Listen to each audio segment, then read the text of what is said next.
tepid response. No, this is great. You guys you packed the house on a Sunday night. The weather is miserable. You're taking notes on your laptops and your notepads. Don't know, are you guys with the media or did Etobicoke send you guys here? No? Alright. Yeah. This has been a fun show. Give everybody that you've seen a round of applause. It's been great. I love this place. How many of you guys, by a show of hands, are not comedians? You're just here to enjoy the show. Okay. How many of you were surprised by this show? Like you came here for a sandwich, and now you're cornered, and there are people in the doorway, and you're like, we're gonna watch a whole bunch of dreams die tonight, I guess. And then go home. Nice, that's cool. Well, welcome to the show. I love how diverse this crowd is. And then you bring fucking Chad up to be like, so are boners weird? Like, but it is. There are a lot of queer comedians up tonight. That's good. Queer representation is. I'm new to the scene. I came out last year around this time, like early March. At 30 years old, I'm late to the party, man. It took a delay. I'm sure you guys were like, alright, let's hear it. Fucking Western View. Where's the reveal? Psych! No, for real. At 30 years old, I came out as queer because it's a nice umbrella term for me. Like, I'm still figuring it out. You know what I mean? There was a lot of suppression through my entire life up until this point. And I'm new to dicks in general. To me, queer is a nice umbrella term because I dated women exclusively up until now. So I've slept with men, women, trans. I cross-dress, that's a thing. So at this point in my sex life, you perked up, you're like, oh. I'm talking to you, you're like, oh, she could be a hot lady. Those cheekbones, though, still. But yeah, to me, like, that's why I use the term queer, it's a nice umbrella term. At this point, my sex life is like Bird Box. Everybody's just wearing blindfolds. They're just like, boy, girl, boy, girl, boy, girl. 3 people have seen that movie and it's like, I sized you up and I was wrong. Yeah, it's great, like, because I am a broy dude, so I don't fit the stereotype and I'm well aware of that. I feel like it takes people convincing, like I need to show them pictures, tell them about my experiences for them to believe me. Because like, even the way I came out like a straight guy would. Like I came out to my dad in a Wild Wing, you guys, for real. That's what I thought would work. My dad and I bond over sports, so that was my out. It's like, if shit got awkward with my dad, then I could like, divert attention to the game that was on at the time. So when it came to that moment, I was like, listen, Dad, it hurts to say this, and I know you know about a certain part of me up to a certain point. There's something that I've been keeping from you for a long time, and I feel awful about it, but just every once in a while, I like sleeping with men. Anyway, speaking of D, the Leafs defense tonight is pretty sweet, though. It's pretty sweet that Austin Matthews has the cute tuchus, doesn't he, Dad? Dad, where are you going? Am I still your son? My dad handled it pretty well. I look up to my dad, that's the thing. We have a pretty solid relationship, man. He's a proctologist. I don't know if that has anything to do with how things worked out. He's good at what he does, though. They call him Ghost Finger. You don't even know he's in it. He's like, really good. 2 claps from the gentleman in the front. That's an applause break. Statistically, check the room. My dad surprised me with his reaction, though. My dad was like, yeah, I kind of figured something was up, which shocked me. Because like I said, I fit every stereotype. I repressed it hard. I was like, Dad, man, like the way I act. I played sports. He was like, nah, you played soccer. It was rainbow flag #1, man. What, fans of soccer in here? Is everyone from the UK? Oi, don't you fucking talk about the Queen's sport, lad. I'll give you a wallop outside the bollocks. Is that British? I don't know. That's like some sewer worker in Britain, maybe. Yeah. So I'm new to dicks. At 30 years old, I have the sexual prowess of like a grade 10. I have no confidence. When it's like hoving into my field of vision, I'm just like, ha, ha. It's scary. Have you ever looked at one up close? If the dick could make a noise, it would be like any version of that. Some goofy. They're like. That's why the first time I unzipped the guy's pants and it just came springing out with its one eye, like, I couldn't breathe in there. Moisture, I like moisture. Like, stick that shit somewhere I can't see it. Wow. Full 2-second delay. Are you uncomfortable, sir? Are you doing okay? Gosh, no. Yeah. Nice. All right. Cool. You're doing a great job, man. Thank you. I appreciate it. It is weird talking about this stuff. You know what I mean? I'm really new to the game. It's like, yeah. I gag on vitamins, you guys. I don't know how I'm gonna survive. That's the thing. And like the cross-dressing thing, that's for real. Yeah. I can show you pictures after the thing. I look really pretty, I think. I have like 3 dresses. Yeah, comics, you know? I have 3 dresses though, so at this point, like, the gay community, when I came out, they're like, yes! And then after the 4th picture, they're like, honey, no! Like, I need to extend my wardrobe at this point. All my shirts are like Guns N' Roses, and then I have 3 dresses. I mean, and that's the thing, it's something that I've been doing since I was young, you know what I mean? And I just like never really told anybody. And I go all in, like fake boobage, fucking I pluck my eyebrows, these shits are furry, man. I like got them down to this thing, I like shave my arms here, touch this, feel this, huh? Yeah, yeah, I know, right? Ha, you're gay now, by the way, ha, gotcha. That's how it works. Doesn't count, you're already gay, you're double gay. Hey, you're like a superhero gay now. You can smell dicks from miles away. You smell some dicks, even still. Trust me. They're like, it's like a moist cigar. You're like,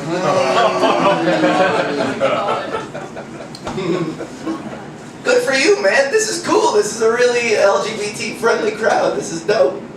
Has everybody touched both a penis and vagina here? Are we all across the board? No? Well, we've all come out of one, so we like automatically knock off 50% of the population. I guess. Yeah, and like the dressing up thing, that's the thing. Like I never, like I said, I don't fit the stereotype. I always bonded with a certain type of person, like broy chads like me, you know what I mean? So like, there was never any Facebook group for Chad dressers and transvestites to be like, oh bro, we're starting a dodgeball team and we got the cutest skorts. You gotta fucking join in, man. We're sponsored by Monster Energy Drink. After every game, we go to Chad's place and play fucking Smash Brothers. Sorry, Chad, I mean Susan. Susan's place. Go to Susan's. Yeah. And that's the thing. I work out too. I like take pride in like my physical fitness. So it's kind of funny to me. Like I can't wear sleeveless dresses out because it shows off my arms. You know what I mean? And I'm not saying this to brag, but like look at that shit. It's kind of big and it's intimidating. And I can tell when I like walk up, I can see some guy's face who sees me coming and is like, if I get the pronoun wrong, she's gonna fucking kill me. They just freak out. It's kind of hilarious. I like it. I think it's funny. But I feel like, ladies, I feel like I've earned a certain amount of empathy into your experience. I think this is kind of cool. My position offers me a certain amount of empathy into what you go through. Because like I used to date women exclusively, like I said, so every time I went on a date, I would pay for the bill out of some obligatory sense of chivalry, like it was something that I had to do. And even still, I would feel a little bit of resentment despite myself. I would be like, man, I better get a fucking blowjob out of this.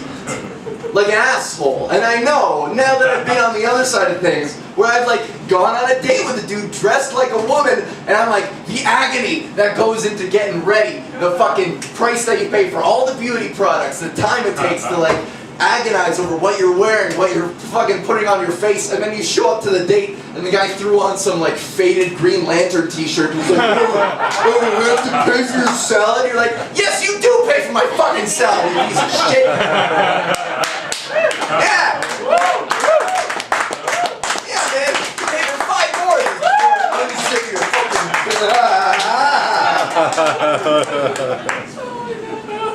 It's interesting. My life is fucked. It's weird.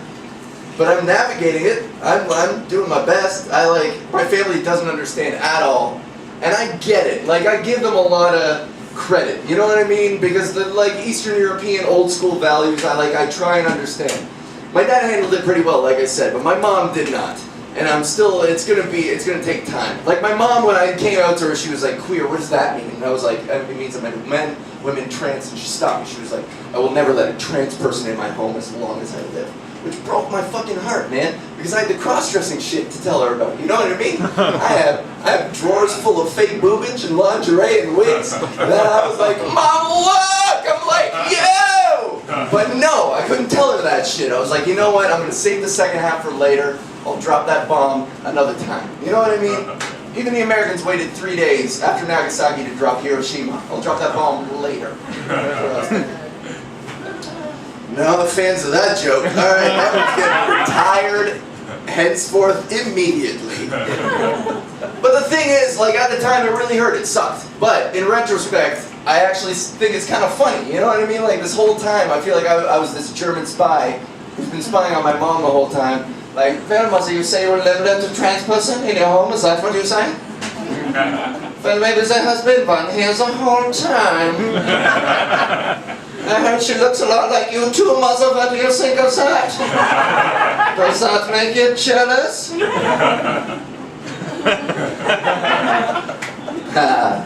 You guys are fun. I can't tell if I'm doing well or not, but this is good. This is good.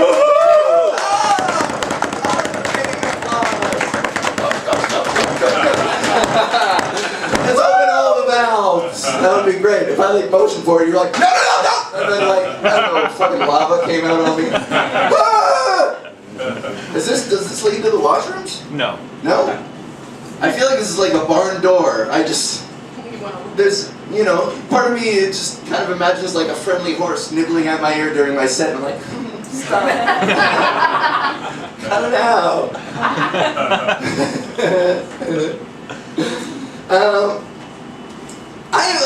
I've been in a really good mood lately. There's a lot of things have been happening to me almost serendipitously, where it just feels like I'm in the right place at the right time and I catch something really funny. You know what I mean? Like today, literally today, as I left my apartment, there was a minivan parked out front, and there were these two guys standing at the passenger door, and the two guys were pointing inside the car and motioning, and there was a lot of commotion between the two of them. And when I got closer, I saw that there was a fucking Great Dane in the passenger side of the door in the car, just looking out at them, just enjoying the show. And then when I got closer, I realized these two guys locked themselves out of the car, and they were trying to coach the Great Dane into pawing the unlock button by accident somehow. They're like, fuck, just there, just do this. The dog was like, yeah, you guys let me out. This looks like a party, man. I gotta come in. Why? I had half a mind to cancel this fucking gig, because I was like, I gotta see how this all shakes out. I just stand here and just watch the whole thing. Because I feel like I saw the origin stories of Scooby-Doo or some shit, you know what I mean? I can't wait to go back there, and then, they're all outside the van, and they've got a guy in cuffs, and he's like, I would've got away with it if it wasn't for your meddling dog. And then I'm like, who was the janitor the whole time? That was my impression of Bubbles, I think, from Trailer Park Boys.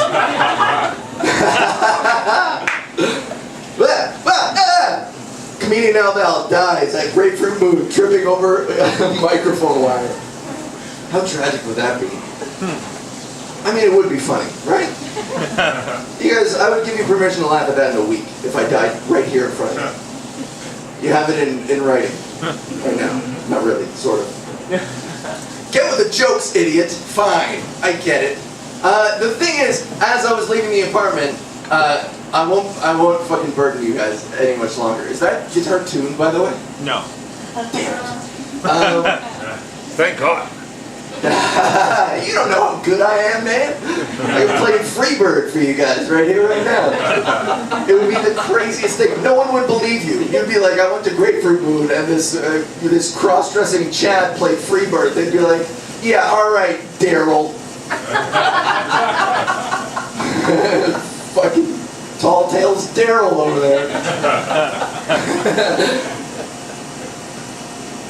Oh, man. Okay, so I'll try this.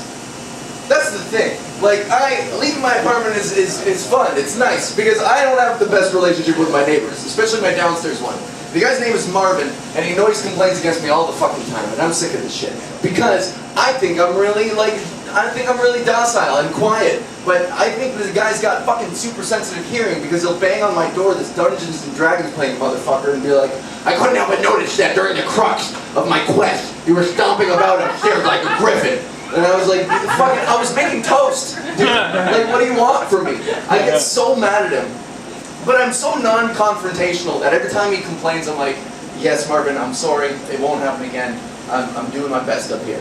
But like, I wish I could confront him. And I do these things in the most petty way, the most roundabout way. These are just ways that I can cathartically purge myself of that anger. So I've written a whole bunch of Marvin jokes about Marvin and just how amazingly incredible his hearing is. Do you guys remember the Chuck Norris jokes way back? About like how fucking strong his kick was and how strong he was? Well, I wrote a bunch of Marvin jokes about how amazing his hearing is. And the only way this is going to work if there's a bit of give and take. So every time I say Marvin's hearing is so good, how good is it? Fuck yeah, you guys are sharp as shit. I love it. Alright, yo, Marvin's hearing is so good. How good is it? Marvin's got 6 senses. Hearing, smell, sight, taste, touch, and more hearing. Oh! Marvin's hearing is so good. How good is it? Marvin hears dead people. Oh! Yo, Marvin's hearing is so good. How good is it? Marvin heard of Who way before Horton did. Oh, yo, Marvin's hearing is so good. How good is it? If a tree falls in the forest and no one's around, you bet your ass fucking Marvin heard it. Yeah, he also submitted a noise complaint against the goddamn tree.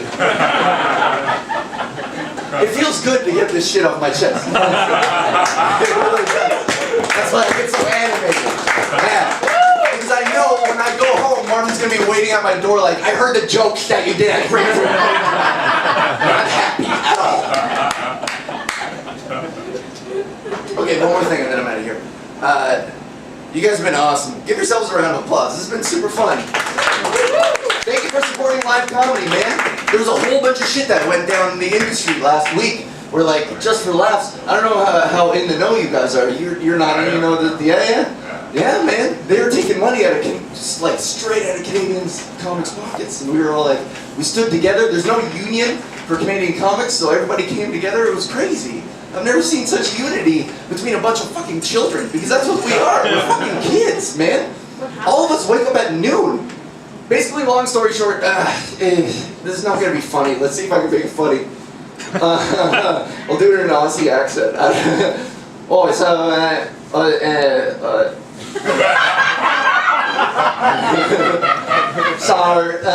it was about a week ago that Just Laughs, they were like, we're going to take over this radio station, right? And then, so this radio station was like playing 100% Canadian content, and they were like, so we're going to take this and we're not going to play your Canadian content anymore because fuck you, mate. And we're going to play a whole bunch of international stuff. And then Canadian comics got together and we were like, oi, what the fuck is going on, you fucking cunt? And then he was like, here's Howie Mandel. And Howie Mandel was like, and he fucking walked a circle around his mansion and was like, it's gonna be fine, right? The radio station, I forget the name, but regardless, you're all gonna be alright. And then all the Canadian comics got together and we were like, no, that's not fucking cool. Give us our fucking content back. And then after like 2 days, when we all got together and we all like met at Comedy Bar, and we all like got really mad and we did this live thing, and then one guy like licked the reporter's ear and like sexually assaulted him sort of in front of the camera, and that kind of distracted. But the next day we were Just Laughs was like, yeah, fucking you take it back and you've got 100% Canadian content. So we were like, sweet. We also fucked the guy who like licked the dude's ear because that's weird as shit. So that's kind of what happened.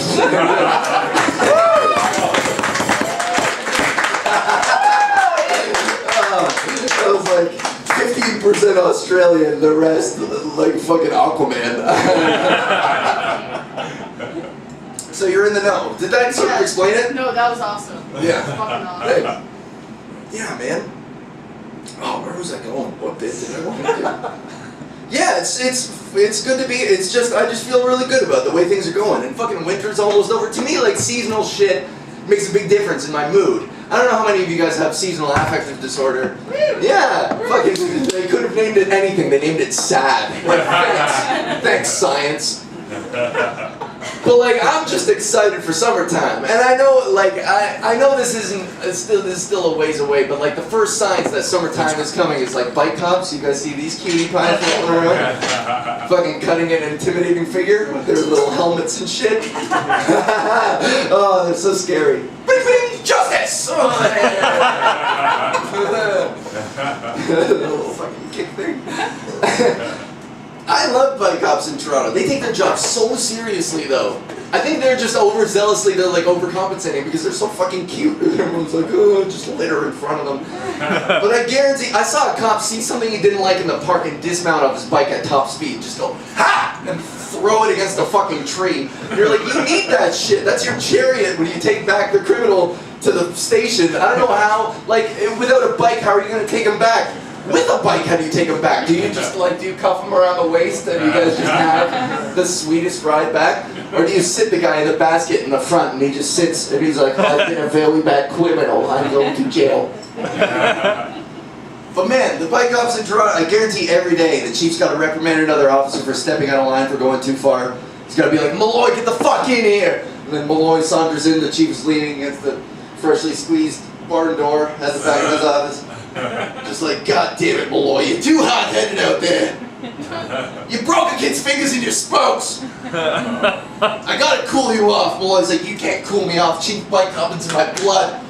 Like my grandpappy and his grandpappy before, busting crimes on the streets with the old bikes, with the giant wheel on the front and the little goofy fucker in the back. That's how far back it goes. Chief, you can't slow me down. Chief's like, no, Malloy, I've had enough of this shit. You know I love you. I hate to do this, but it's gotta be done. Give me a badge and your short shorts. Malloy's like, whoa, Chief, you stop right there. You want to take my shorts? That ain't right. My shorts are the only thing I got left.